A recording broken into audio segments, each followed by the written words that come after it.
I don't know. It was a tough game and a hard-fought game, and a lot of things happened down there. And I suppose you ought to be thankful you didn't get beat, really.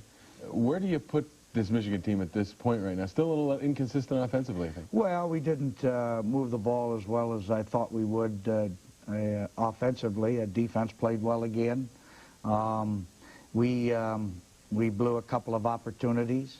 Some we shouldn't have blown, others, you know, one of those things. But it was kind of a poor offensive performance. But defensively, I thought we played well again. You know, you talk about the defense. Their passing attack really was real short stuff. Average less than 10 yards of completion. What they do is it's kind of, this is a shovel pass here to Rooks, their fullback. They hurt us a couple times early with this, Jim, and then we shut it down. But their passing attack is like a possession passing attack or like a possession running attack. If they get a 4 or 5 yard gain on a pass, that's plus for them. So in a way, that's kind of like a running play. Absolutely. And they'll complete a lot of passes, but not with a lot of yardage. This is a big play. Trudeau, Scarcelli runs him down from behind and hits him, and he fumbles. Ivan Hicks caught the ball in the air, and we turned it 9 yards, and we take over. That was a key play to stop a drive. One of the things that happened, Jim Harbaugh, again, had to get out of the pocket some. Well, he didn't hear. I don't know why he left here. He left a little early and scrambled around. Fortunately, he got the ball out here, and Jokic made a catch for a first down. But in that particular play, I felt he should have stayed in there a little longer. Here's a 3rd and 7 play, pressured up the middle, and he got the ball out nicely to Jokic, beating the blitz, really. Here's a 3rd and 8 situation. We didn't capitalize well on 3rd down again. And here's I don't know whether it's a badly thrown ball or whether he ran over the receiver, but stopped the drive again. So Illinois takes over. This pass, they hit several times on us, the curl, setting a man down in front of him and running a guy in behind. And they're good at finding those seams. They are that. Here on a 3rd and 1, he fumbles the ball and stops the drive. They're forced to punt, decide to fake the punt and run. And fortunately, we stacked it up and took over. That's really good reaction by the special teams, because you weren't expecting that, were you? No, not at that particular time, but we were kind of in a safe punt situation.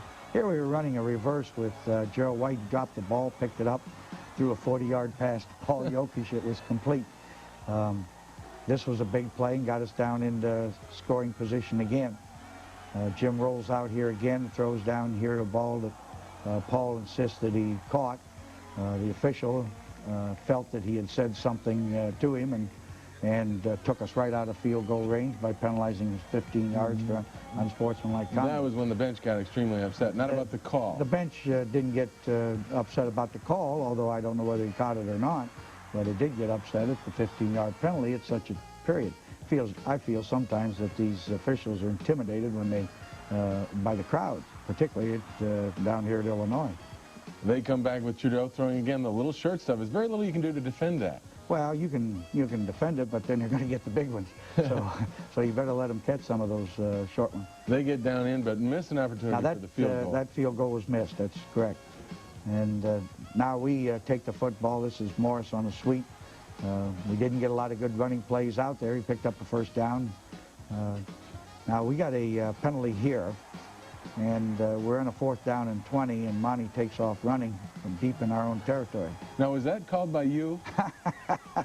I always like to run from the punt on 4th and 20.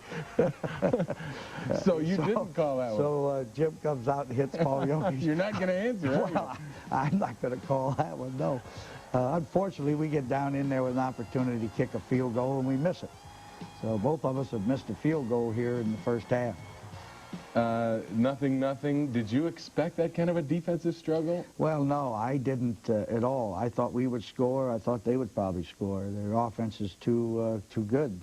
But I thought we would be scoring too. But the defense has kind of dominated this game, which was really surprising to me. Well, we'll take a look at the second half action too, and defense played a big part in that one, although there were some points scored. So stay with us.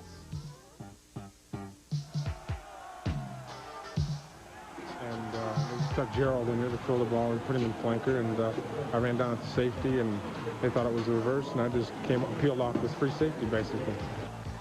Well, yeah, he got it there. Didn't look good, but he got it there.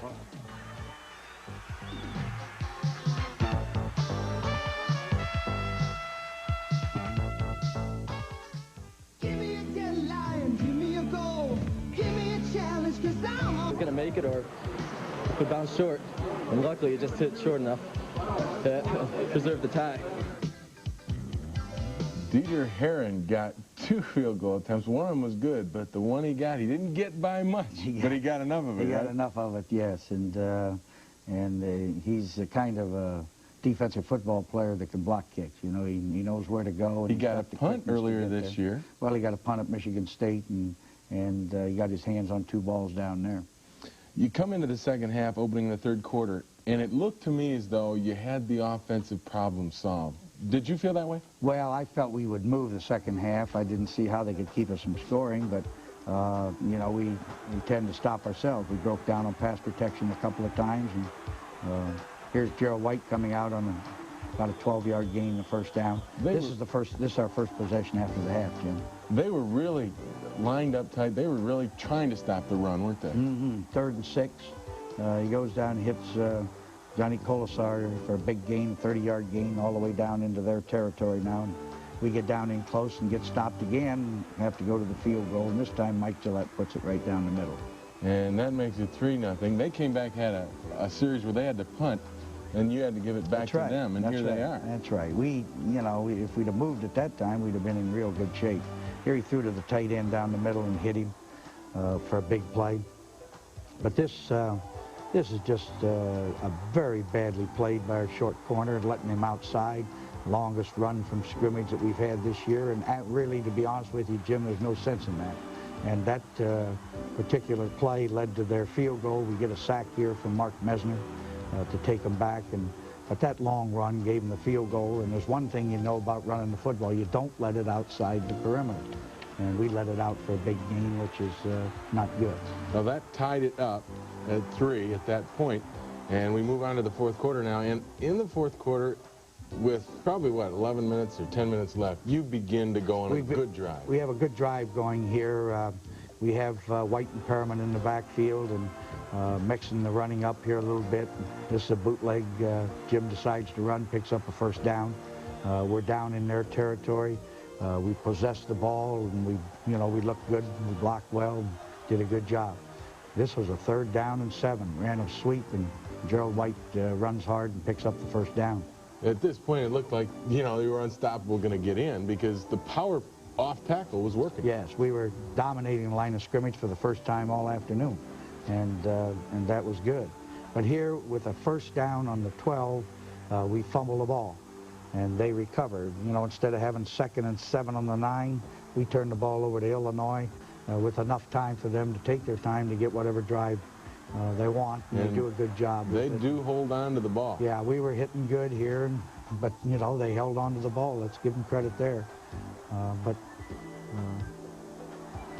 fortunately, they get down into our territory, and then our defense stiffens as it has all year, and force them to go to the field goal, and that's when Dieter got his hand on the ball. They never did ever get the big play, which I think is, again... Well, they got the long run. The one long run, Jim, was the thing that hurt us more than anything else. Otherwise, it was a lot of short stuff, but effective. You know, they had some ball possession, and they did get into our territory on several occasions, but, you know... You give them a chance here to the field goal, and this is the big play. So Dieter jumps over, he gets a hand on that ball right there, and it hit the crossbar right there. That ball would have been right down the middle, I would guess, had he not got his hand on the ball.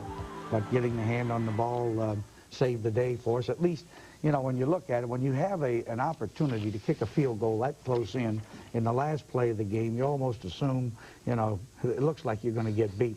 But fortunately, in this particular case, instead of losing on a last-minute field goal, we end up with a tie. I don't like the tie, but it's better than losing. Right, and that's, I think, what we saw the jubilation of the kids afterwards, that they avoided the loss. I think probably the tie, the idea of a tie set in after you got to the locker room. The idea was that tie, we're still in the race, you know. With a loss, we'd be out. What about this team now at this point? You've played 2 tough games on the road. Both games on the road, you didn't allow the home team to score a touchdown. Right. And you wind up 0-1-1 in those 2 games. Yeah, right. Well, Jim, it's extremely tough to play good football teams on the road. I mean, that's fundamental. You know, it's one of those things where everything, you know, we couldn't get the crowd quieted. We couldn't, you know, we couldn't do things like we like to do them, or we could do at home.